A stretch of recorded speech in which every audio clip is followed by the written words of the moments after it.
Bismillahirrahmanirrahim. Assalamualaikum warahmatullahi wabarakatuh. Waalaikumsalam. Selamat berjumpa kembali kita pada petang ini. Saya dan Dr. Kamil sekali lagi bersiaran dengan tuan-tuan dan puan-puan sekalian. Kita harap tuan-tuan baik-baik saja dalam keadaan yang sudah agak lega daripada COVID-19. Tajuk kita pada hari ini merupakan sambungan kepada tajuk yang lepas.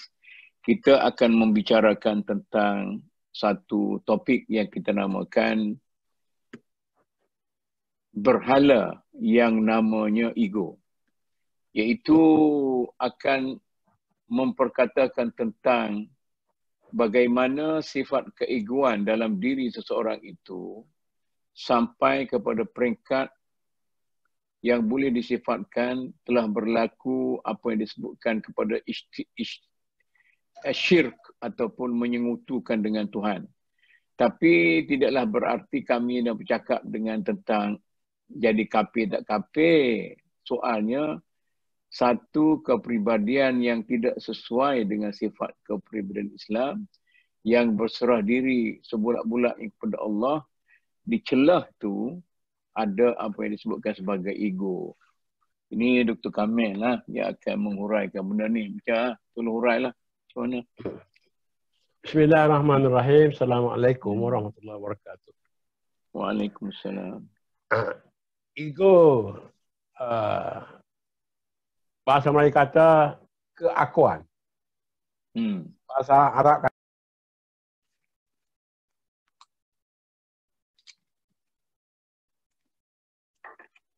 Arab kata macam mana? Arab kata al-ananiyah. Ustaz Kamil kena on balik mikrofon. bahasa Melayu kata keakuan. Ustaz Kamil kena on mikrofon.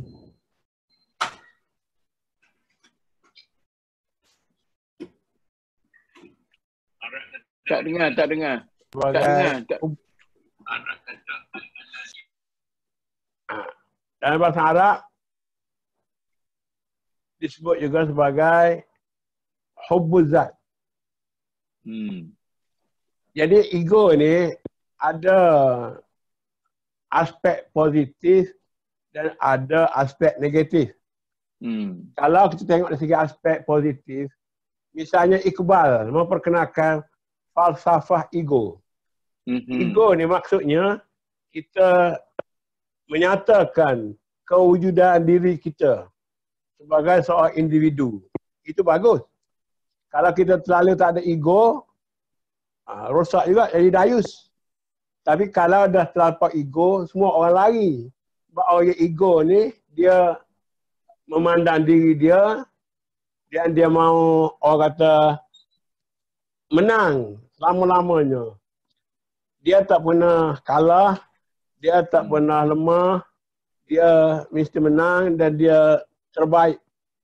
Dan dia tak kisah hal orang lain. Dalam rumah tangga pun, kalau ego ni berlaku, meranalah.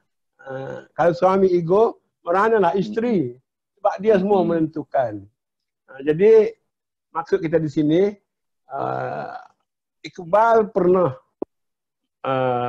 menasihat orang Islam supaya ada ego. Sebab orang tak ada Islam, tak ada ego lah kita jadi hancur lebur ni. Sebab orang dayus lah, tak ada ego ni. Jadi sebab itulah kalau kita lihat, mungkin masa tu bagi Iqbal, orang Islam telah dihinggapi oleh rasa lemah diri, kerana lama dijajah, dan dia suruh kita tuntut kemerdekaan, tuntut kuasa, dan tuntutan itu mungkin tak boleh dilakukan kecuali kita nak ada ego dah. Begitu. Okay. Tapi yang maha ego sekali, yang maha ego sekali, Tuhan. Sebab tu dia Al-Fardus Samad. Jadi sebab tu kita tak boleh ego, sebab ego tu sifat Tuhan. Dan orang ego ni dia takabur pun ada, dan Tuhan ni memang takabir. Tuhan tu jabat. Sebab tu kita tak nak ambil sifat ego tu. Jadi sifat ego ni dalam Quran seperti kita semua tahulah. Paling ego sekali, mula sekali Iblis. Iblis tu bila Tuhan perintah, perintah dari Tuhan. Usjudu li Adama. Dia kata kepada semua malaikat. Pasal jadu, semua malaikat sujud. Illa iblis, kecuali iblis. Aba, enggan. Wastakbara, angkuh. Bila Tuhan tanya, kenapa kamu tak nak sembah kepada Adam? Ana khairum minhu. Khalaqtani min nar wa khalaqtahu min tin. Saya hebat daripada Adam. Saya jadi daripada api, Adam jadi daripada tanah. Itu contoh ego yang ada pada iblis. Jadi orang yang memiliki sifat ego yang lebih ni, perangai iblis lah. Maknanya kalau lemah sangat, jadi dayus. Kalau ego tinggi sangat, dia jadi iblis. Dia orang tak suka. Yang ni Aziz kata Tuhan pun something tu kat mana? Jadi ni Aziz, dia baca nama Tuhan 99 tu, Jabbar Mutakabbir. Jadi Tuhan tu Mutakabbir, Jabbar. Itu dia kata, kalau ni Aziz punya bahasa Kelantannya, kalau mu samsai, saya kata aku lebih samsai lagi. Kalau mu gedebel, aku gedebel lagi. Musyakalah. Jadi orang yang tak faham, masa tu arti yang pun ulang. Itu jadi itu maknanya kempen politik lah. Kempen politik bising tu. Macam tu lah. Kayak tu lah. Wayam kuruna, wayam kurullah. Wallahu khairul makirin. Tuhan amat penipu. Jadi ayat tu. Tuhan pun boleh menipu juga. Mana kan ikut jalur tu lah. Maha penipu. Okeylah, kita balik kepada ni. Baiklah, hari ni kita sebut banyak sikit Quran, sunnah apa. Sebab ada orang tu sebut Quran. Kan? Ada ayat-ayat yang menceritakan lagi tentang cerita-cerita ego zaman dulu lain pada iblis dengan Adam. Jadi apa hasilnya keegoan yang dirasai oleh iblis tu, akhirnya musnah dia juga dah. Akhirnya dia halal daripada syurga. Anak Nabi Nuh begitu juga. Bila Nabi Nuh ajak beriman. Isteri Nabi Nuh. Bila Nabi Nuh ajak beriman. Tanah. Jadi daripada 4 orang anak Nabi Nuh tu, Ham, Sam, Yafis, Kanaan. Jadi yang 3 beradik tu, Ham, Sam, Yafis ni ikut Nabi Nuh. Yang seorang ni nama Kanaan ni, dia sombong. Jadi bila Nabi Nuh ajak mari lawan sama dengan kita ni, dia kata sa'awi ila jabalin ya'simuni minal ma'.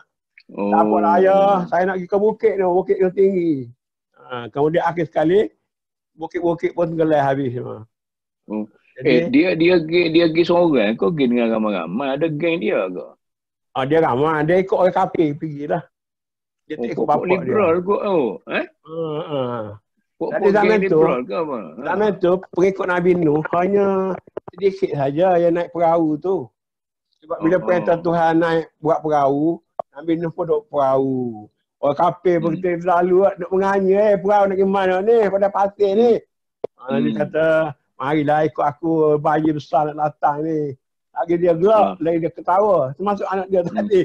Dia ketawa bapak dia. Jadi buat bahtera besar pula tu. Sampai bila mari hujan tu, sikit-sikit tak apa lagi. Apa dia kata, air bukit tu. Yang asimuni minal ma'. Itu ego dia ya. Itu ego dia. Jadi ego ni, orang kafir ni ego lah. Dia eka perintah Tuhan.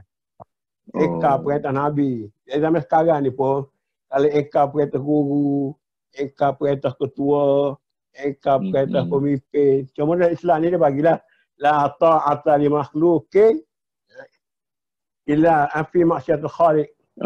Kalau benda tu maksiat, tak boleh ikut lah. Tapi kalau benda tu tidak maksiat, itu makna Islam dia bagi kepada kita kayu ukur lah. Itu bukan ego lah tu. Jadi yang susah sekali ya, nak bezakan antara ego dengan dayus. Macam mana dia punya pertimbangan? Kita kata sifat Islam tu adil. Sifat Islam ni selalu kita sebut di tengah-tengah antara dua ekstrim. Antara kedekut dengan boros. Pemurah. Antara penakut dengan berani bodoh. Itu berani. Syaja'ah. Jadi antara dua tu wasatiyah tu adil. Wasat. Oh, Dalam semua maknanya perkara. bersikap sederhana lah. Sederhana. Cuma sederhana orang Melayu dia ingat 50-50. Tak dipakai istilah tu. Istilah tak Melayu boleh? sederhana. Sama pula kita lemah ni. Sederhana daripada yang lemah. Dia sederhana ni 100%. Oh, baik. Oh, kalau macam tu, konsep sederhana ni pun dia kena diberi makna yang betul. Tidak syak jugalah. Kalau orang katalah, kalau orang kaya. Orang kaya, kita kata, oh dia tu hidup secara sederhana. Tidak mestinya makan ikan kering. Tak. Tak. Mana saya kata, kalau raja, butai baju Melayu dia RM50, masih sederhana. Sederhana. Kalau Pak Cik kapur tu? Kalau Pak Cik kapur tu pakai RM5, sederhana lah. Kalau pakai RM10, RM20. Jadi saya guna macam ni. Mungkin Tuhan juga beri ikut peratus. Katalah orang ada RM30 duit. Kemudian dia bagi RM10. Maknanya dia bagi 30% harta dia, 1/3. Kalau orang ada 3 juta, dia bagi 1 juta, 1/3. Tapi kalau orang ada 1 juta, dia bagi RM10, masih kedekut. Berbanding dengan orang ada RM100, bagi RM10, itu masih pemurah. Jadi, ingat Tuhan dia katalah orang ada 10 juta, dia bagi 10,000. Mana pemurah daripada orang yang ada 1 juta bagi RM50? Saya rasa dia kira peratus lah. Mana kira atas. Betul. Itu makna sederhana. Maknanya imbangan antara ego dengan dayus itu. Jadi ada, ini kita panggil harga diri. Harga diri, ada maruah. Jadi orang yang dayus ni tak ada maruah. Ni orang panggil apa yang disebut sebagai penilaian secara kualitatif lah. Tidak kuantitatif, tidak peratus sekian. Ada contoh-contoh lain. Rasanya zaman Nabi Ibrahim pun ada ego gini tak? Zaman Nabi Ibrahim hadapi 3 jenis kaum. Satu kaum menyembah berhala. Satu kaum menyembah cakrawala, bulan, bintang. Satu kaum menyembah raja dan orang besar, Namrud. Jadi Nabi Ibrahim menghadapi pertama ayah dia sendiri sebagai pembuat berhala. Jadi dalam masyarakat buat berhala ni, ayah dia kita sekarang kira aristokrat lah. Dia dihormati sebab dia tukang buat Tuhan lah. Tuhan. Jadi umur 3 tahun lagi, Nabi Ibrahim ni selalu duduk main dengan ayah dia. Dia kata, apa ayah ni? Hari tu dia naik, dia ada berada tu dia naik lah. Macam budak-budak naik kuda. Naik, ayah dia kata, tak boleh ni. Naik ni Tuhan. Dia kata, Tuhan apa ni? Nak bercakap tak boleh. Telinga, pekak. Lepas tu, dia tengok pula pok-pok kahir, pok-pok alim macam tu. Dia beri makan tu. Dia kata, apa tak makan ni? Sejuk dah makanan ni. Dia duduk gerak-gerak lah. Sebab Nabi Ibrahim dia terlalu cerdik lah. Akhirnya dia berdialog dengan ayah dia semua sekali. Dia kita sementara cerita tu kan. Akhirnya bila orang tak ada, dia pergi ambil kapak, dia pukul habis. Lepas tu dia tinggal hak besar satu, dia pun letak kapak situ. Orang kata, siapa buat ni? Orang kata, ni mesti Ibrahim. Dia kata, mana? Aku dia tentulah. Tuhanmu tu. Orang pun, mana? Boleh Tuhan tu buat. Allah nak buat hal tu tak boleh Tuhan. Apa? Jadi dia tolak begitu ya. Jadi soal keegoan sampai tidak boleh terima dia. Macam dia kata, ada siapa cerita, ini wahyal maut, saya boleh menentukan orang ni nak mati ke nak hidup. Akhirnya dia katakan, aku Tuhan bawa matahari ikut timur lah. Boleh gambar tu. Jadi keegoan ni walaupun macam ni lah. Orang yang dipengaruhi oleh sifat ego ni, dia menerima atau menyanjung sesuatu ni tanpa usul praksa kan tak? Ya. Ada gel dia tu lah. Ada lain cerita-cerita lain zaman Nabi Muhammad, apa contoh egonya? Nabi Muhammad, Abu Lahab dengan Abu Jahal lah ketua egonya. Sebab ada cerita mereka tak banyak terima. Muhammad ni anak saudara dia kan. Mereka pun mempunyai kedudukan yang tinggi. Jadi masa tu, mereka ni kira orang besar-besar lah. Ada yang pegang hak cukai, ada yang pegang anak kunci Kaabah, ada yang macam-macam tu. Jadi bila Nabi Muhammad kata, kita ni sama seperti gigi sikak semua. Tidak ada yang lebih, tidak ada yang kurang. Illa bittaqwa. Jadi orang-orang atasan ni rasa tersinggung. Bagaimana dia orang bangsawan nak tetap sama taraf dengan pok-pok Bilal, pok-pok Suhaib, pok-pok yang Marhin tu. Dalam Quran semua cerita Nabi-Nabi ni, sebab tu dia kata qalal mala'u. Qalal malak, golongan malak. Golongan malak ni saya terjemahkan sebagai golongan elit lah kot.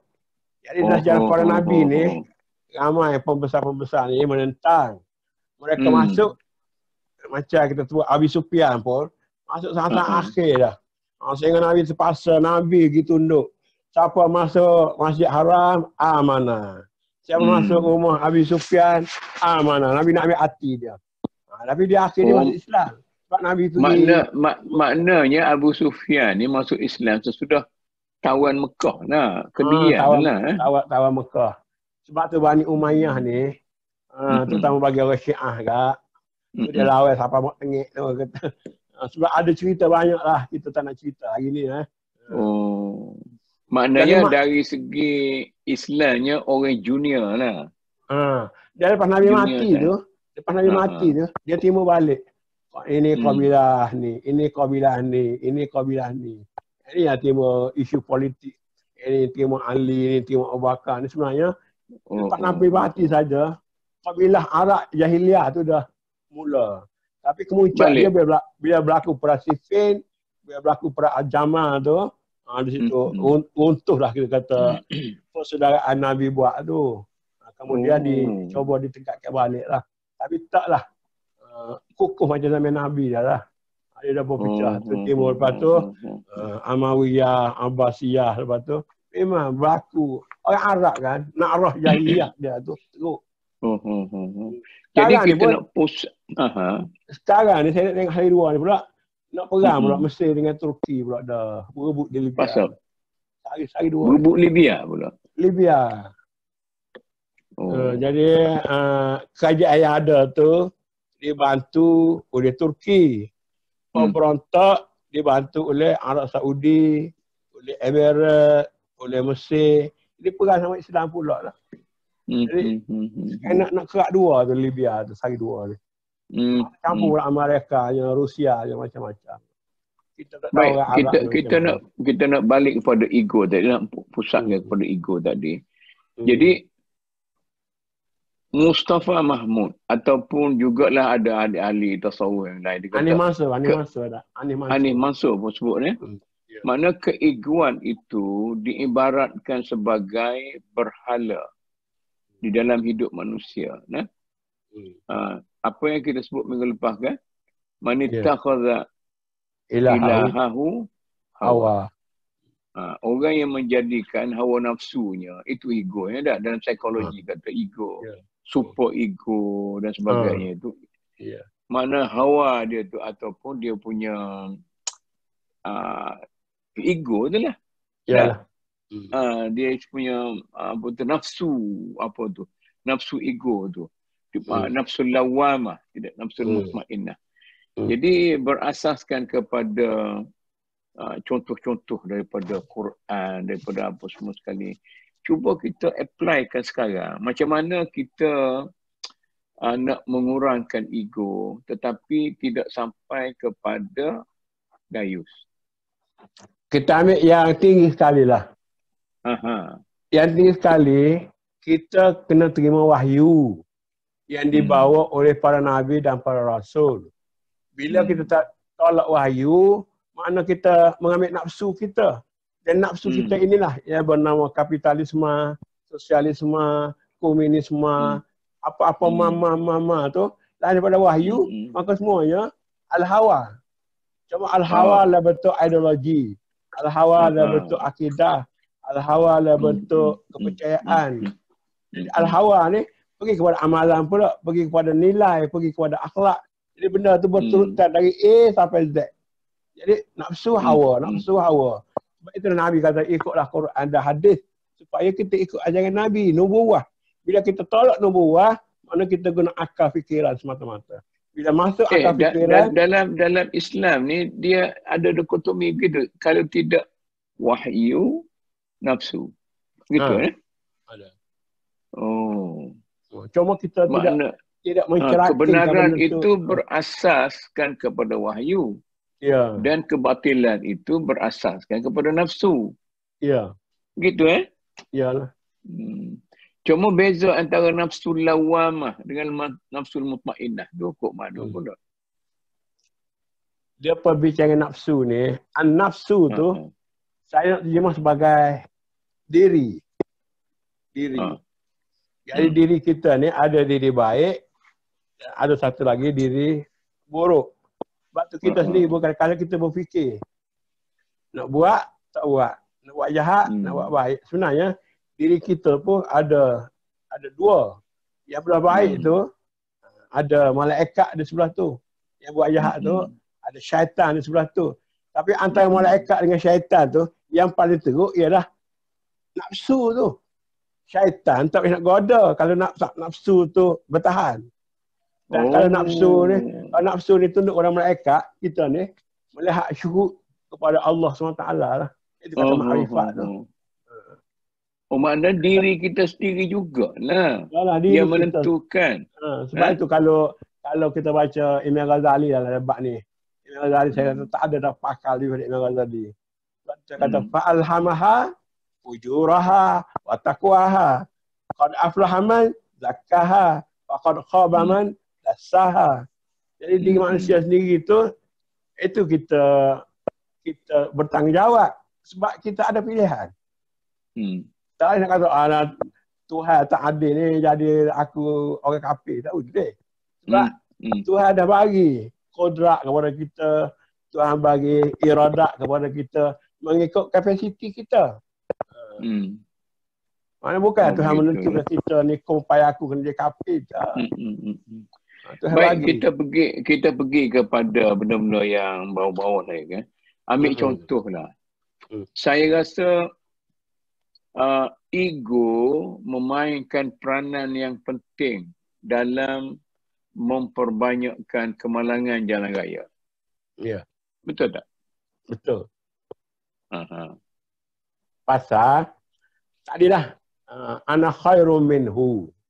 Bila ana khairum minhu, minta maaf cakap lah. Ada orang dia tak boleh nak kawal. Bila dia pakai Mercedes, pada tengok kereta kancil pergi lintas kereta dia. Dia pun naik, apa ni kancil ni. Berapa sen kereta aku ni. Tu dia mula, masa tu, syaitan akan tunggang nafsu kita. Jadi manusia pun akan lalai. Lalai itulah. Dia duduk berlawan, main kereta. Tak yang duduk aksiden tu bukan Mercedes. Duduk aksiden tu kereta kecil-kecil ni. Kereta kecil ni dia nak show off tu. Dia biasanya, fakir shake ni, orang tak ada ni, dia tunjuk dia ada. Sebab tu kalau orang terlampau jangok sangat tu, tak ada duit. Orang ada duit, dia tak pakai banyak-banyak. Dia buat dah gitu je. Sebab dia tengok macam orang Cina-Cina, orang kaya raya kan. Tak ada tunjuk dari TV ke, buat program ke apa. Hak Melayu, hak baru dah 2-3 juta ni. Allah, lebih pada segala-gala. Macam aku dah paling kaya sekali. Ini sebenarnya dia sebagai, dalam psikologi dia panggil maradun ijtimai. Sakit sebenarnya. Sakit, ada sakit psikologi. Sakit sosial ni. Dan biasanya orang pernah, saya baca lah, orang tanpa ego ni, dia dalam kecil miskin sangat, dia dalam kecil kena tindah, dia dalam kecil kena pukul, dia dalam kecil kena hina. Bila dia dapat ni, aku pun, dia nak tunjuk dia ni, sebenarnya dia ni hebat. Itu ikut tu. Saya takut ni lepas COVID ni kan. Baru ni masa COVID baru ni. Sungai jadi jernih. Nisbah aksiden jalan raya boleh kata tak ada kes-kes besar jalan raya ni. Mana dalam masa 3-4 bulan tu kita hanya mati 100 lebihnya. Bila buka ni, curfew ni buka, dah mula aksiden dah. Saya rasa bingung nak fikir. Baiklah kita duduk dalam curfew COVID tu, tak ada orang mati dengan kau macam mana? Ni pakai klik ni. Dalam Quran tu cerita dah. Bila orang naik perahu, naik kapal, duduk tengah laut, mari angin kuat. Mari angin kuat tu, nak tergelai kapal tu.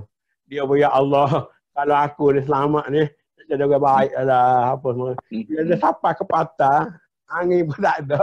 Balik pengatur pula. Kita pernah naik waterbed. Saya pernah naik waterbed. Waktu dia apa dia panggil tu, macam jatuh tu air dah cawai pun naik sapah pak atas tu. Saya kenal tu. Masa tu saya tengok orang ada agama Subhanallah, Allah. Masa tu lah. Ada tang waterbed macam tu tak baca. Turun tangan waterbed tu. Dia tunjuk dia aku ni baru tu waterbed ni. Dia buka dada. Itu perangai manusia, tak nak lari dah. Banyak orang kita tengok di kampung zaman dulu, kita ingat tak? Ada seorang di kampung kita dulu kan. Dia kena penyakit taubat. Kena pula, taubat pula. Pagi curi rumah orang pula, buat jahat anak orang dia samsir kapur dulu. Macam itulah. Lepas tu akhir kena penyakit apa ni? Stroke. tak buat apa lah. Jadi manusia ni, tu lah, sebab tu dia kata, tadi pun saya dengar satu ceramah Ustaz Somad Abdul Sahur sekarang ni. Dia kata nak tahu kamu ni Tuhan saya tak saya. Kalau kamu ni sakit, kalau kamu ni semua, kalau kita ni ada kena sikit sebanyak musibah tu, tanda Tuhan saya. Mana dia ingat kali. Sebab manusia ni, kalau tak pernah sakit, tak pernah apa ni, macam cerita kata apa ni, Namrud ke? Dia kata tak pernah sakit, tak pernah demam. Akhirnya masuk lalat dalam telinga. Mati kerana tu ya. Maknanya, ego lah tu. Ego lah. Jadi orang ni kadang-kadang memanglah bila segala-gala ada, dia ingat dia tak perlu ada orang. Dia sakit, dia pergi hospital, makanan dia cukup. Apa semua. Jadi semua ni perangai-perangai ni, perangai manusiawi daripada zaman Nabi Nuh, Nabi Adam sampai zaman kita sekarang. Tak kira bangsa. Tadi pendidikan lah. Akhlak itu yang penting tekan soal jiwa ni supaya dia tunduk kepada akal. Kalau jiwa tak tunduk kepada akal, kalau akal ditundukkan oleh nafsu, jadilah macam tu. Sebab tu yang jahat-jahat tu kadang-kadang orang cerdik-cerdik. Cara dua ni orang dia bising apa? Orang dia bising kalau mencuri ikan sardin, kalau mencuri gula, mencuri sesuatu, kena tangkap, masuk macam-macam. Kalau tadi kalau curi berjuta-juta, 30-40 kes pun tak ada masalah. Pasal kita pakai lawyer besar-besar, lawyer juta-juta. Jadi akhir sekalinya, dia curi ayam, curi kambing, curi basikal dia kena. Tapi dia curi bank, dia curi negara tu. Ini pasal manusia ni dia tidak ada keadilan. Itu kena buat mahsyar sekali lagi tu. Mahsyar? Pada mahsyar? Pada mahsyar. Sebab dia kena, kita ni kena diadili sekali lagi. Sebab adil di dunia ni, kata ni Aziz, saya ingat ni. Dia baca dia kelas. Insan ka insan adili kusnahi. Ini bahasa Urdu nak pula dah. Manusia sama manusia ni tak boleh berlaku adil. Sebab tu Tuhan terpaksa buka mahkamah kedua di akhirat. Sebab ada orang tertindas, ada orang dizalimi ni, kalau tak ada mahsyar kedua, tak ada mahsyar sekali lagi, maknanya dia tertindas lah. Tapi esok kita akan faman ya'mal misqala dzarratin khairan yarah wa man ya'mal misqala dzarratin syarran yarah. Saya teori-teori ni Aziz ni ada juga ya, berasa nak tanya. Dia kata mencegah kemiskinan. Itu satu istilah yang tak betul. Ada? Jadi macam tadi. Macam Dr. Kamil kata tadi. Manusia dengan manusia tidak ada keadilan. Tak? Betul kau tu konsep dia tu. Ataupun cara dia berfikir macam mana? Saya ingat macam ni lah. Dia melihat secara logik Tuhan. Tuhan mesti jadi kaya-kaya, jadi miskin. Kalau tak ada orang miskin, orang kaya nak bayar zakat kat siapa? Ada tengok logik macam tu lah. Cuma benda ni bukanlah bermaksud kita nak menggalak orang jadi miskin. Tapi dalam realiti, ada orang kaya, ada orang miskin. Ada orang sihat, ada orang sakit. Saya dah fikir lama dah teori orang sakit ni. Sekarang orang sakit tu lah. Ada doktor, ada hospital. Bila ada hospital, ada kontraktor, ada engineer, ada arkitek, kemudian ada pula jurawat. Ramai orang boleh hidup, mewah. Dan gaji ribu-ribu. Pakar-pakar gaji 20,000 doktor-doktor. Pasal apa? Pasal ada orang sakit. Katakan semua orang sihat. Kalau semua orang sihat. Satu. Yang kedua. Kita tak baca. Kita baca dalam kitab Balaghah dulu. Ba'atul li ba'di wa illam yash'uru qadamu. Kalau tak ada orang miskin, siapa nak jadi tukang basuh, siapa nak jadi pembantu rumah, siapa nak jadi tukang masak, siapa nak jadi tukang kebun. Jadi bahasa ni Ali saya nak cerita satu lagi. Dia kata bila kita nak baju yang cantik ni, saya 3 tahun belajar dengan dia. Kelas 7, kelas 8, kelas 9. Belajar usul fiqh, belajar isyak, belajar tafsir. Dia kata baju ni, nak jadi baju yang elok, tak boleh semua nak jadi poket. Kena ada hak duduk bawah, ketiak. Cuma dia kena duduk bawah ketiak, dia kena terima nak macam mana dia kata. Tapi kalau katalah baju tu jadi poket semua, tak jadi. Macam dia kata sebuah rumah. Kena ada jamban, kena ada bilik tidur, kena ada dapur. Kalau semua orang nak jadi jamban, rumah tu seelok mana pun tak ada tandas, tak elok. Jadi cara dia beri logik gitu, bagaimana Tuhan mencipta alam ni, macam itulah cara fikir ni Ali ni. Tapi tak ada orang kata dia ni Jabariyah lah dari segi akidah. Tak ada ni. Wahabi. Orang kata dia Wahabi. Bahasa dia pasal dia kata Nabi Muhammad tu macam Muhammad lain lah juga. Belum ada terima wahyu tu. Tak orang marah satu. Macam Muhammad lain lah. Belum wahyu tu. Dia pun tekan tu. Soal sifat 20 dan sebagainya tu bagi dia lah. Tidak memberi banyak makna berbanding dengan cara dia lah. Dia pun India kan. Dah biarlah. Saya pun tak ada minat nak baca bab tu lah. Bab Sunni Wahabi apa semua. Boleh kalau kita senaraikan. Dia Iblis ni ceritanya ialah malaikat yang paling baik. Asal begitu ada. Dia bukan malaikat. Iblis ni. Bukan malaikat. Dia Iblis ni gini. Sebelum mari Adam ni, dunia ni sudah diduduki oleh satu makhluk. Anda tak tahu lah makhluk apanya. Mungkin makhluk jin ke apanya. Jadi bila mereka membuat pembunuhan, mereka membuat kerosakan, Allah Ta'ala menghantar kepada mereka para malaikat untuk pergi lawan. Dan termasuk Iblis pergi. Jadi Iblis ni, dia termasuk di kalangan malaikat-malaikat yang ada tu, tapi dia ni, malaikat di Iblis ni, dia ana khairum min tadi, minar. Dia kan malaikat minur, tapi dia ni geng malaikat yang pergi lawan dengan makhluk tu. Sebab tu bila dah selesai semua tu, bila Tuhan kata ayat 30 surah Al-Baqarah, inni ja'ilu fil ardi khalifah, kata para penafsir, takkanlah malaikat ni nak pergi bantah Tuhan. Tapi dia kata ini berlaku dalam bentuk dialog supaya kita mudah faham, supaya cerita tu kita ingat. Maka seolah-olah dialog dalam bentuk lisanul hal, bukan lisanul maqal. Maknanya malaikat kata, adakah kamu nak jadikan manusia yang suka bertumpah darah, kami ini bertasbih taat kepadamu. Itu bukan dalam bentuk cakap. Dia kata malaikat tak mungkin bercakap macam tu. Jadi banyak tafsir. Hakikat bahawa Iblis tu sebelum daripada dia takabur, ego takabur lah. Sebelum daripada dia kena halau daripada syurga kerana takabur ego tu, hakikatnya dia antara creature yang patuh. Yang patuh. Yang hebat lah. Sama dia pasal dia ego tadi lah. Ego tengok Tuhan lagi latih Adam. Adam ni hatinya baru buat. Dia dah lama dah. Adam buat daripada tanah. Dia ni buat daripada api. Mereka buat daripada nur. Tiba-tiba gila latih Adam jadi khalifah ni. Dia tak terima ni. Jadi seolah-olah idea orang kampung dia baru lahir. Aku ni tok nenek mana ni. Keluarga bangsawan ni. Itulah saja dia. Jadi dia ego dia di situ saja. Sebab tu macam surah Kahfi tu pun. Macam tu juga surah Kahfi. Nak aksara mikamalan wa aznafara. Aku lebih harta banyak, aku lebih pengaruh banyak, lebih pengikut banyak. Takkan aku nak ikut mereka. Aku Aku dah imam je. Jadi kita ni, katakanlah kita ni orang baik-baik lah kata. Misal lah, bukan kita lah. Yalah, Kita, manusia.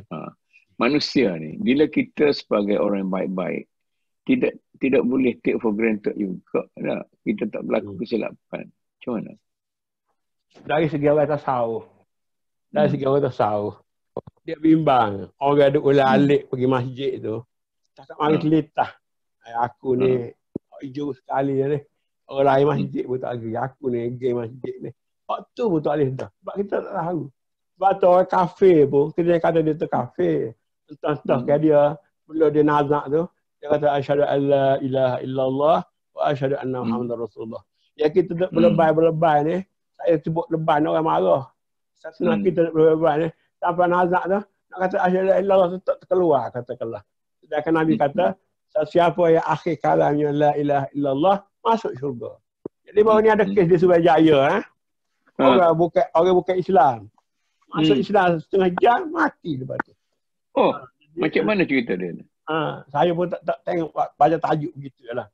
Maknanya ada orang yang Nabi dah sebut dah. Ada Nabi dah sebut dah. Pagi-pagi beriman, petang kufur, petang-petang beriman, pagi kufur. Jadi itu kita nak sabit qalbi ala dini. Jadi orang kita buat doa-doa ni kita tak ambil berat. Tak tu Nabi ni setiap doa tu walaupun selepas tahiyat akhir tu bacalah ya muqallibal qulub sabit qalbi ala dini. Kau tidak kan lopak parti tu tengah hari setahun pun ada. Lopak mazhab tu kali masa pun ada sebab tidak ada pegangan yang kuat, tidak ada akidah yang kuat sebab hati tu dia kata dibolak-balik sebab dia nama qalbu. Qalbu tu maksudnya berbolak-balik. Dan kita pun tidak ada hidayat Tuhan, tak ada anugerah Tuhan. Kita pun tak jamin. Kita ni tetap. Kalau macam tu takut juga ni. Dia lah orang kita duk kata ni orang ni tok lebah, orang ni tok guru, orang ni pengajar, profesor, ustaz ada agama semua. Tak garanti tu dia macam mana? Saya ada pengalaman lah sikit, minta maaf cakap lah. Itu saya takut kita orang macam saya lah. Ustaz-ustaz ni saya esok. Kita masuk syurga esok kita duduk belakang sekali. Sebab saya kenal profesional ni, ia tak kira segi bentuk. Mungkin bentuk pakai seluar jeans lah, pakai baju-baju biasa, t-shirt. Tapi mereka ni, dari segi waraknya, dari segi sumbangannya, dari segi menolong orangnya, dari segi sedekahnya. Saya lah, peribadi. Saya ustaz ni, di masjid cakap ya. Dia cakap banyak. Lima taqulu nama la taf'alun. Kabura maqtan indallahi an taqulu ma la taf'alun. Cakap banyak. Banyak pula benda tak betul. Ada orang setengah tu. Saya tengok di TMB ni lah. Dekat kita ni. Ada pakai t-shirt lah. Bangsa tu. Pakai t-shirt lah. Quran hafal 25 juzuk. Engineer. Sekarang ni engineer, doktor pun kadang-kadang hafal Quran lebih ada ustaz-ustaz. Ustaz baca kuliah ayat kafirun pun tak nak berhenti. Kuliah kafirun lah, wudu tak wudu. Ada antum awi nama saya sendiri pun kadang-kadang ada pun saya semaya kan. Semaya jadi imam. Tak boleh sudah apa tu tabah tiada. Tak ingat Abi Lahab, duk ingat Abi Jahal. Tabah tiada Abi Jahal. Jadi itu sekali-kala walaupun kita dah hafal, kadang-kadang kena baca juga Quran, dia kena tengok. Kadang-kadang dia terlupa. Ada ceritanya. Pasal saya sejak muda lagi. Ada satu pegangan yang tak betul. Oleh kerana Abu Lahab itu ialah pok saudara Nabi. Apa tak? Yeah. Masa saya segan nak baca ayat tu. Saya tak tahu pasal apa. Ni sekarang ni baru kita latih. Terutama dari mulai puasa tu, saya baca lah. Tabah tiada lepas idajat, tabah tiada. Kalau tidak kita lakah. Jadi tak tahu apa sebab jadi ni pok saudara Nabi ni aku duk kutuk dia. Jadi macam tak betul lah tuan. Tak betul lah tuan. Baik. adakah cara yang diajar oleh ahli-ahli tasawuf supaya kita boleh mengurangkan ego dan supaya ego itu tidak menjadikan kita ini sebagai orang yang banyak atau tidak banyak memberi keuntungan kepada orang Islam, masyarakat Islam. Mana kalau kita nak suruh masyarakat Islam, kurangkan ego awak, macam mana nak buat? Dia secara mudahnya macam ni. Kita ambil dulu. Orang cerdik. Orang cerdik pasal apa dia ego, pasal dia rasa kerana dia maka dia cerdik. Tapi kalau kita kata kecerdikan aku ni sedikit pun Allah Ta'ala bagi. Kalau tidak aku ni bodoh juga. Dan cerdik-cerdik kita pun ayat Quran kata wa ma utitu minal mi illa qalila. Kamu profesor, kalau kamu ada 3-4 PhD pun sikit baru. Nabi gambarkan ilmu yang ada pada kita ni seperti ambil batang kayu, celuplah air laut. Maka yang lekat di batang kayu tu lah ilmu kita. Tak kira lah ada 4 PhD, 5 PhD pun. Tapi kalau kita fikir yang tu, mana kita syukur lah aku ni cerdik tak jadi bodoh. Macam juga orang kaya. Dia rasa kekayaan ni hasil pada cerdik. Dia melabur, dia berniaga. Tapi kalau dia ingat, amma bi ni'mati rabbika fahadis. Semua ni nikmat Allah. Dia nikmat Allah, bagi kat orang lah. Saya semalam dapat musaking 20 kilo diberi oleh orang kaya. Pasal apa? Pasal nak sedekah kau. Ya ustaz merasa nasib. Saya bukan dia pertama makan musaking je dalam hidup saya. Oh gitu. Kita makan durian kapur pun sedap dah. Ni makan musaking pun tak nak makan lah. Makan nak cuci lah. Orang tu juga saya cerita orang kaya Kuala Lumpur ni. Bulan puasa nak atas Taman Ajuah. Taman Ajuah. 2 kilo dah. Tak habis-habis makan. Nak ceritanya. Bila orang rasa kekayaan dia tu hasil anugerah Tuhan, dia bagilah. Bila kita bagi tu, kita pun gembira. Macam kita ni juga. Ada ilmu sikit sebanyak. Bukan nak cerita kita ni pandai. Tapi nak berkongsi. Kalau kita tak berkongsi, tak adalah ilmu kita belajar daripada. Saya belajar agama nombor 5 tahun lagi. Sekarang nombor 7 tahun. 65 tahun tak putih-putih belajar. Pas kalau tak mengajar, nak buat apa? Dah kita nak amal berat. Pok-pok duk dakwah ni kan. Pok-pok duk syarah dakwah ni. Pernah kau dia jadi pendengar? Kurang lah. Tak ego tak lah. Ego. Sebab saya tengok tutup guru yang hebat-hebat. Katalah gemulah. Ustaz kita, Ustaz Asad Idris. Ustaz Asad Idris ni kak, kita panggil Abuna, Syaifuna, Tok Guru, kalau Tok Guru lah. Tapi lepas dia pencen, lepas jasa, saya tengok dia duduk masjid, udah maghrib, dia dengar, kuliah subuh, dia dengar, orang lain mengajar. Bukan dia mengajar. Dan kita pun sekali-sekala, kalau kita dengar orang lain mengajar, dia masuk ke. Kalau kita nak mengajar ni, dia macam berapa angin gitu ya. Bila orang cerita tu, kita mari tak cerita kat orang lain, kata, aku dah tu. Dan ada satu lagi saya dengar lah. Ada orang-orang ni dia aura dia kuat. Masuk mula ni alik lah. Bila dia mengajar, dia tak kata kita. Tapi bila kita hidup diri nak duduk kat dia tu, rasa peluru tu kena atas kita. Mungkin orang lain kena juga. Itu dia kena aura dia tu. Ada setengah orang dia mengajar, orang tak rasa. Tapi ada setengah orang tu, mungkin pasal dia duduk pada Kamsah sebut semalam tu, dari hati ke hati ni, dia masuk ke hati. Jadi orang terasa kata ke dia, orang ni rasa kata ke dia, orang ni rasa kata ke dia. Semua orang terasa kena atas dia belakang. Itu bila aura tu guru tu hebat. Kalau tu guru tak ada aura, masuk dengan kanan, keluar dengan kiri. Itu pakai Lennon. Saya pernah baca satu artikel. Dia kata antara orang-orang yang sebenarnya bodoh tapi dia rasa cerdik. Ialah orang-orang, ini dalam buku psikologi rasanya, masa duk belajar dulu.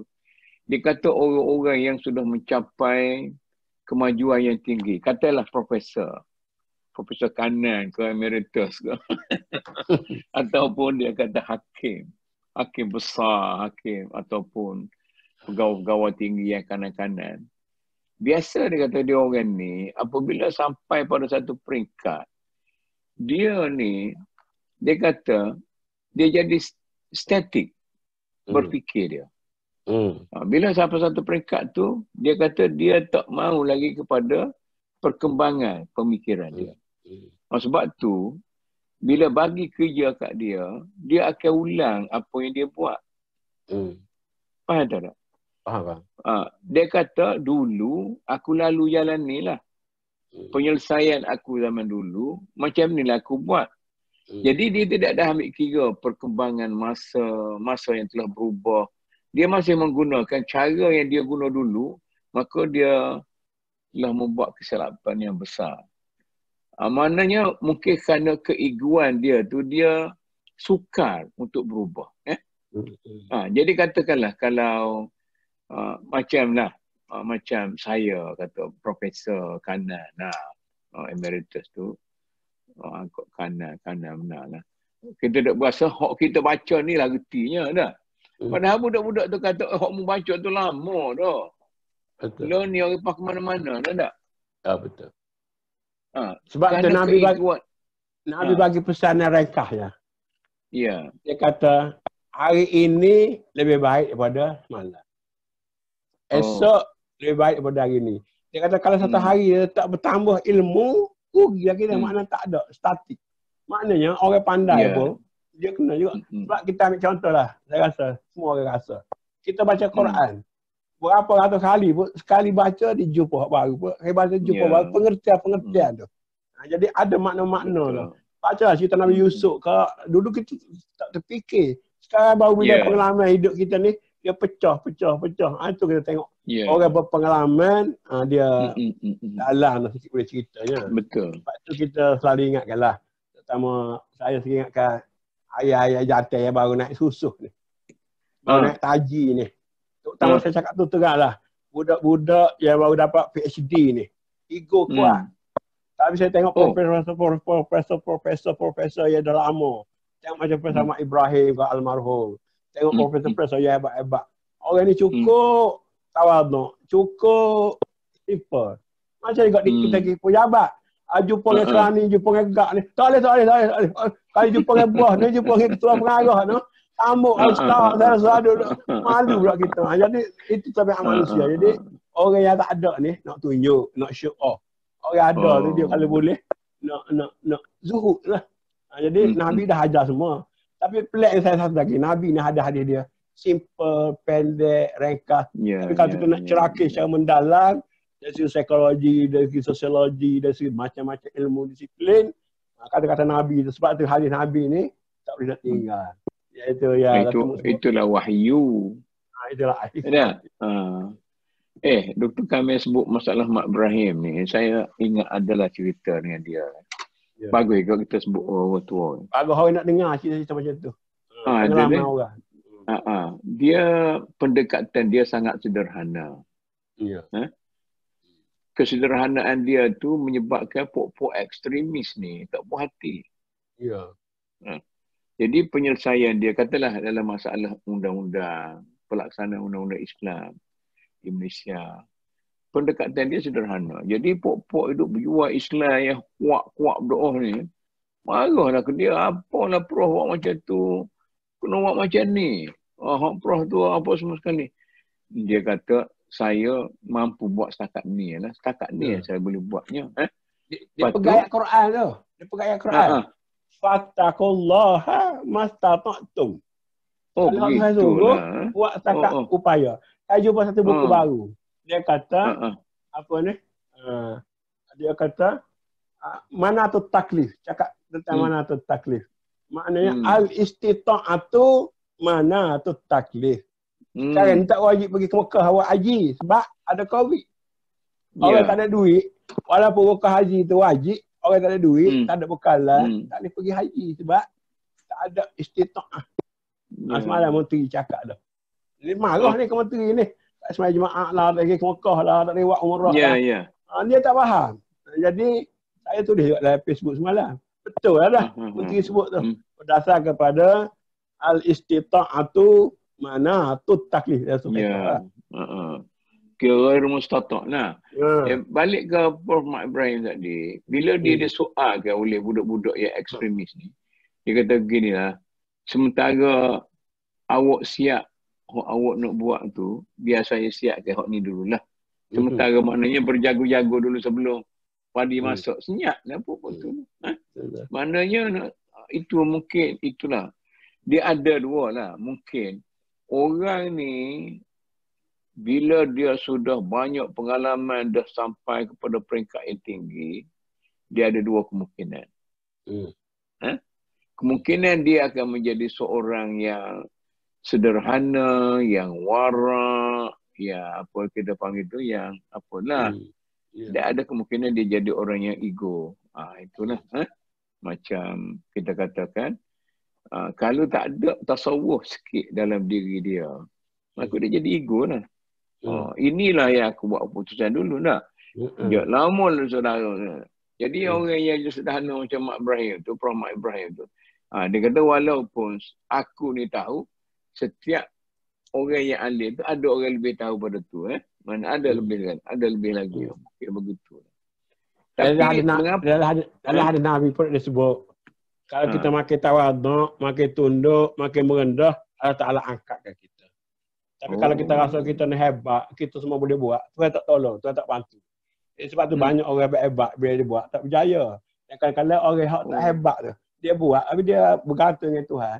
Tuhan tunjuk jalan tu, tak ada masalah. Dia tak rasa berat. Jadi itu benda, tak tahulah pemula Tuhan, saya pun tak tahu nak. Yalah.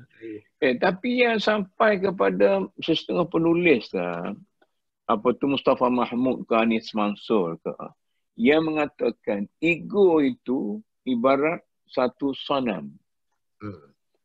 Keegoan itu ibarat berhala yang boleh menyelewengkan pegangan hidup seseorang itu daripada seorang yang mencintai kebenaran kepada orang yang mencintai kebatilan, sama ada secara sedar atau tidak sedar. Macam mana Pok tu boleh kata macam tu? Maknanya dia kata, misalnya harta itu berhala, berhala moden.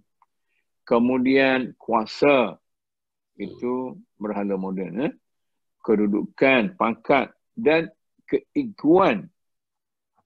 Sifat ego itu, maknanya saya nak cuba nak memperdalamkan sikit. Maknanya adakah ego itu boleh menyebabkan seseorang itu kurang ketaatan dia kepada Allah Subhanahu Wa Taala. Ya, kalau kita tengok, kita balik macam ni lah.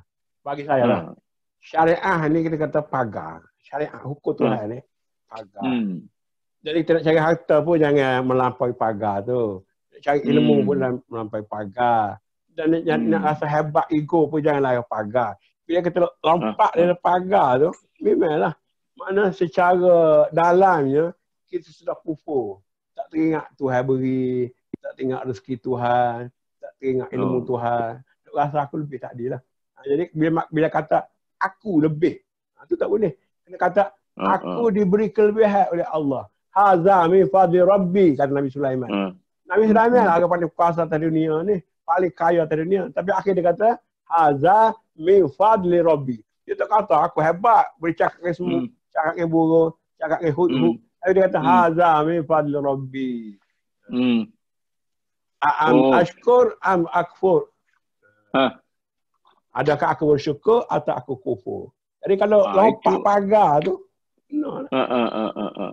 jadi apa tu, la in syakartum la azidannakum wa la in kafartum, itu antara syukur dan kufur tu lah. Maknanya jadi Mustafa Mahmud kata ego tu boleh membawa kepada kekufuran. Maknanya bukan kufur akidah adalah kufur. Beza antara syukur dengan kufur, betul tak? Begitulah. Cuma nak balik pada doktor kami yang awal tadi. Antara ego yang digesa oleh Iqbal supaya umat manusia mempunyainya demi untuk menjadi pejuang yang kuat untuk mengembalikan Islam. Satu lagi, antara ego yang dikritik oleh Dr. Mustafa Mahmud, yang dianggap sebagai salah satu daripada berhala. Macam mana kita nak selesaikan, nak tutup gap antara dua tu sehingga kita boleh bagi panduan kepada masyarakat Islam. Jangan jadi dayus dan jangan jadi terlampau ego. Itu macam mana nak buat tu? Macam Nasir, Presiden Nasir katakan, bila dia memulakan revolusi, kemudian dia buang raja apa semua sekali, pernah baca ke komen raja bila dia lari? Tak ingat dah. Tak kenal. Malik Farouk. Bila kuasa itu dirampas oleh Nasir, dia lari. Dia bersetuju untuk pergi ke Eropah dengan kapal apa semua sekali. Lepas tu dia kata kenyataan dia buat macam mana. Saya tidak akan menggadai keselamatan rakyat demi mempertahankan takhta saya. Jadi ada kehebatan dia pun. Maknanya dia pada waktu itu, kalau dia memerintahkan tentera supaya melawan Ad-Dubatul Ahrar, geng-geng Nasir, Najib sebagainya, akan berlaku perang saudara di Mesir. Tetapi dia kata, saya pada waktu itu terpaksa berkorban demi keselamatan bangsa saya, itu orang-orang Mesir, maka saya sangguplah kehilangan takhta daripada pemerintahan. Maknanya, dia sudah turun pada satu peringkat. Kalau pada waktu itu, Malik Farouk dikuasai oleh ego yang dibisik oleh syaitan tadi, maknanya berkerak arang, berpatah arang, berkerak rotan lah dia ada. Itu rakyat ada satu. Korban. Rakyat jadi korban. Rakyat jadi korban. Iyalah. Jadi, sekali ingat, Iqbal tak suka ni macam ni. Jadi macam beralah macam tu. Mungkin dalam situasi yang berbeza lah kot. Macam mana? Jadi macam bila saya ingat, cerita balik Muawiyah dengan Al-Hasan macam tu juga. Muawiyah sudah pegang tampuk. Lepas Ali tu Hasan pegang. Tapi Hasan serah. Orang kata Hasan dia pondan. Sebenarnya dia nak lihakni dima'il muslimin. Nak jaga darah orang Islam jangan mengalir. Kalau dia nak juga, dia boleh lawan sebab dia cucu Nabi. Dia sangguplah. Dia lepaskan takhta dia, bagi kepada Bani Umayyah, asalkan rakyat semua selamat. Jadi balik kepada kisah kita tadi, itulah kita nak balik kepada pertengahan, sederhana, wasatiyah. Kita ambil lah ayat Iqbal tadi pun. Sebab Iqbal melihat orang Islam dah terlampau miskin. Bila miskin sangat, membawa kepada kekufuran. Tapi kalau kaya sangat, innahu tara. Biasa. Tapi kalau dia kaya, dia tak tara, bagus. Itu sederhana. Tapi manusia ni dia antara dua ekstrim ni. Kalau miskin sangat, menjadi pengemis. Menjadi pengemis kepada dunia. Hina kita ni. Duduk di negara sendiri, duduk di kampung sendiri, jadi hamba orang, jadi koli orang. Tapi kalau Tuhan bagi kepada kita hebat, tadi kita baca apa ni, Ustaz Isa Yaakob kita, kawan kita, kata ada hadis marah kepada kaya dan sebagainya. Sebenarnya tak ada marah. Macam Nabi kata, Aksya alaikum, aku bimbang.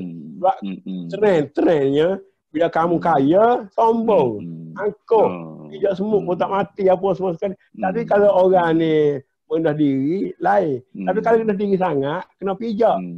Tengok orang macam orang Arab, orang Palestin dan sebagainya. Sama juga dengan benda lain. Tak ada pangkat langsung. Apa cepedi orang Selatan kata. Bahasa kata jadi apa cepedi. Tak nak kat kita. Tapi tak naklah jadi apa, jadi Fir'aun, Haman, Qarun. Jadi semua tu ada dalam Qarun. Agak-agaknya kalau dengar perbualan ni, saya nak kata bol, so fikir masalah-masalah tinggi tu macam Quran sudahlah. Tak payah duk fikir-fikir lah. Waktu benda-benda tu, pok-pok tu. Pok-pok tak ada benda lain nak fikir. Dia masih cerdik, duit banyak, apa. Ulama-ulama dulu kan, orang panggil perbincangan yang mewah di kalangan para ulama yang mempunyai idea-idea tinggi, dan mereka itu sudah tidak ada benda lain nak fikir kecuali benda-benda yang ideal. Kita lama sekarang ni, kita nak mengelak daripada benda macam tu. Kita pergi menolong orang, kita pergi bantu orang, idea kepada orang. Saya sebenarnya baru sudah mesyuarat Baca Quran tak apa. Ya, sekarang kesian orang tak ada kerja ni. Kita boleh pakat 4-5 orang cari modal. Biar orang tu buat kerja, cari kerja. Dapat RM1, RM2 nak bantu keluarga ni. Rumah PPRT dan sebagainya. Ni pokok profesional nak fikir macam ni. Mari ustaz nak pakat. Tak apalah kita tak jujur. Tak boleh lah. Tapi nak mana orang profesional ni, anak-anak murid kita, Usuluddin Syariah kelas hari Sabtu, hari Ahad tu. Pokok ni duk fikir macam tu. Kita ustaz-ustaz tak fikir macam tu. Tak ada idea nak fikir macam tu. Tapi orang ni dia dah biasa. Kita kata at-tadafuk ni. Pentingnya. Qanun at-tadafuk ni penting. Dan COVID-19 ni sebenarnya, di sebalik tu banyak rahmat. Masalah program-program macam ni kita tengok sekarang ni. Dah penuh dah. Saya tak nak tengok mana lah. Daripada yang setinggi-tinggi, daripada Perdana Menteri, Ketua Pembangkang, sabarlah kepada ustaz private pun semua dah ada channel, ada TV, ada video. Semua tak dengar mana dah. Bawa pilih-pilih pula. Cumanya, soalannya lepas ni, siapa dia yang kekal, siapa tak kekal, itu lah. Kalau orang yang buat sekadar trend, maka tak kekal lah. Dah? Saya rasa itulah tujuan kita pada hari ini ialah untuk membangkitkan satu lagi sifat-sifat yang mahmudah. Lawan sikap mazmumah dalam Islam. Maknanya kata Dr. Kamil tadi, kita mesti bersifat sederhana. Walaupun kita duduk datah, bila kita naik bukit, kita duduk datah, kita kena jenguk ke bawah. Supaya ego kita kurang.